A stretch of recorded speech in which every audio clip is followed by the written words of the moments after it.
What we've had already is governments calling us up and asking us why they perform the way they do, how we assess them. They often think they should do better, and then we respond by saying, show us your data, show us your evidence.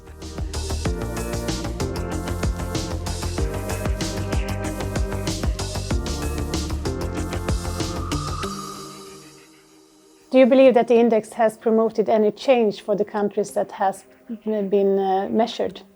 Yes, so when you launch a new index, the first step is always to build awareness about it. So since we've launched it, our main goal has been bringing it out to the public and to governments and to the private sector and to other stakeholders. So we've been presenting at various events, we've held various workshops, everywhere from Senegal to Dublin to here in Sweden. What we've had already is governments calling us up and asking us why they perform the way they do, how we assess them. They often think they should do better, and then we respond by saying, show us your data, show us your evidence.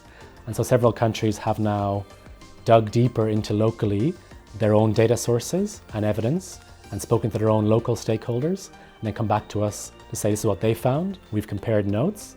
So I think so far we're in that phase of governments acknowledging the issue and then taking steps to better understand it. What we want to see now is the next step, which is where governments and their partners engage us and other partners on using the index as a way to actually make improvements. So for our more longer established indexes, what we see is that over time, governments use them to set goals for themselves. We want to improve our performance by this many points or this ranking, perhaps as part of our overall SDG goals. So that's what we're focusing on now, is getting governments to take that second step to using the tool as a way to set targets and future progress. But of course, it also goes beyond governments. So we have had companies invite us in as well to discuss the index, like Google in Dublin.